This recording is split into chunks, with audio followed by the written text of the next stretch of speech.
जय श्री हरि। पौष पुत्रदा एकादशी के उपरांत माघ माह के कृष्ण पक्ष में आने वाली इस एकादशी को शक्तिला एकादशी कहा जाता है। 1 तिल स्नान, 2 तिल का उपटन, 3 तिल का हवन, 4 तिल का तर्पण, 5 तिल का भोजन और 6 तिलों का दान। तिल के ये 6 प्रयोग इस व्रत में अवश्य करें। इनके प्रयोग के कारण यह शक्तिला एकादशी कहलाती है। इस व्रत के करने से अनेक प्रकार के पाप नष्ट हो जाते हैं। शक्तिला एकादशी का महत्व। एक समय दालभ्य ऋषि ने पुलस्त्य ऋषि से पूछा कि हे महाराज, पृथ्वी लोक में मनुष्य ब्रह्म इत्यादि महान पाप करते हैं, पराये धन की चोरी तथा दूसरे की उन्नति देखकर ईर्ष्या करते हैं, साथ ही अनेक प्रकार के व्यसनों में फंसे रहते हैं, फिर भी उनको नरक प्राप्त नहीं होता। इसका क्या कारण है? वे न जाने कौन सा दान पुण्य करते हैं जिससे उनके पाप नष्ट हो जाते हैं। यह सब कृपापूर्वक आप कहिए। पुलस्त्य मुनि कहने लगे कि हे महाभाग, आपने मुझसे अत्यंत गंभीर प्रश्न पूछा है। इससे संसार के जीवों का अत्यंत भला होगा। इस भेद को इंद्र आदि भी नहीं जानते, परंतु मैं आपको यह गुप्त तत्व अवश्य बताऊंगा। उन्होंने कहा कि माघ मास लगते ही मनुष्य को स्नान आदि करके शुद्ध रहना चाहिए। इंद्रियों को वश में कर काम, क्रोध, लोभ, मोह, अहंकार, ईर्ष्या तथा द्वेष आदि का त्याग कर भगवान का स्मरण करना चाहिए। पुष्य नक्षत्र में गोबर, कपास, तिल मिलाकर उनके कंडे बनाना चाहिए। उन कंडों से 108 बार हवन करना चाहिए। उस दिन मूल नक्षत्र हो और एकादशी तिथि हो तो अच्छे पुण्य देने वाले नियमों को ग्रहण करें। स्नानादि नित्य क्रिया से निवृत्त होकर सब देवताओं के देव श्री भगवान का पूजन करें और एकादशी व्रत धारण करें। रात्रि को जागरण करना चाहिए। उसके दूसरे दिन धूप दीप नैवेद्य आदि से भगवान का पूजन करके खिचड़ी का भोग लगाए। तत्पश्चात पेठा, नारियल, सीताफल या सुपारी का अर्घ्य देकर स्तुति करनी चाहिए। हे भगवान, आप दीनों को शरण देने वाले हैं, इस संसार सागर में फंसे हुओं का उद्धार करने वाले हैं।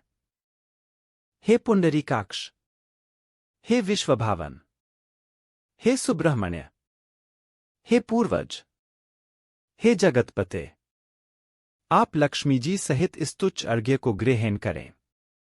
इसके पश्चात जल से भरा कुंभ, घड़ा ब्राह्मण को दान करें तथा ब्राह्मण को श्यामा गौ और तिल पात्र देना भी उत्तम है। तिल स्नान और भोजन दोनों ही श्रेष्ठ हैं। इस प्रकार जो मनुष्य जितने तिलों का दान करता है, उतने ही 1000 वर्ष स्वर्ग में वास करता है। इतना कहकर पुलस्त्य ऋषि कहने लगे कि अब मैं तुमसे इस एकादशी की कथा कहता हूं। शक्तिला एकादशी व्रत कथा। एक समय नारद जी ने भगवान श्री विष्णु से यही प्रश्न किया था और भगवान ने जो शक्तिला एकादशी का महात्म्य नारद जी से कहा, सो मैं तुमसे कहता हूं। भगवान ने नारद जी से कहा कि हे नारद, मैं तुमसे सत्य घटना कहता हूं। ध्यानपूर्वक सुनो। प्राचीन काल में मृत्युलोक में एक ब्राह्मणी रहती थी। वह सदैव व्रत किया करती थी। एक समय वह 1 मास तक व्रत करती रही। इससे उसका शरीर अत्यंत दुर्बल हो गया।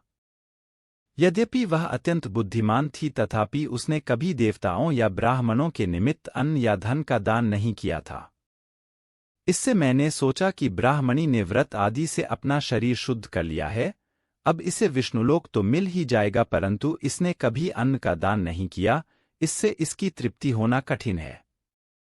भगवान ने आगे कहा, ऐसा सोचकर मैं भिखारी के वेश में मृत्युलोक में उस ब्राह्मणी के पास गया और उससे भिक्षा मांगी। वह ब्राह्मणी बोली, महाराज किस लिए आए हो? मैंने कहा, मुझे भिक्षा चाहिए। इस पर उसने एक मिट्टी का ढेला मेरे भिक्षा पात्र में डाल दिया। मैं उसे लेकर स्वर्ग में लौट आया। कुछ समय बाद ब्राह्मणी भी शरीर त्याग कर स्वर्ग में आ गई। उस ब्राह्मणी को मिट्टी का दान करने से स्वर्ग में सुंदर महल मिला, परंतु उसने अपने घर को अन्नादि सब सामग्रियों से शून्य पाया। घबराकर वह मेरे पास आई और कहने लगी कि भगवन, मैंने अनेक व्रत आदि से आपकी पूजा की, परंतु फिर भी मेरा घर अन्नादि सब वस्तुओं से शून्य है। इसका क्या कारण है? इस पर मैंने कहा, पहले तुम अपने घर जाओ। देवस्त्रियां आएंगी तुम्हें देखने के लिए।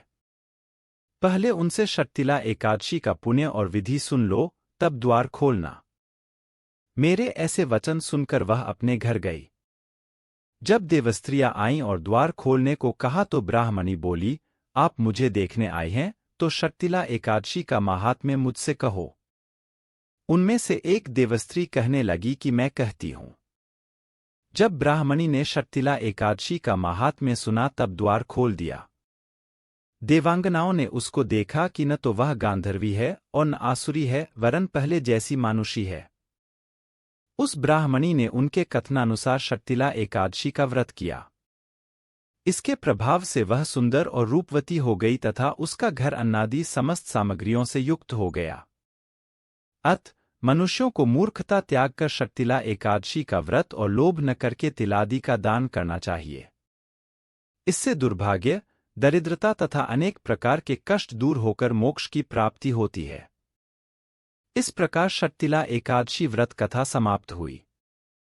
जय श्री हरि।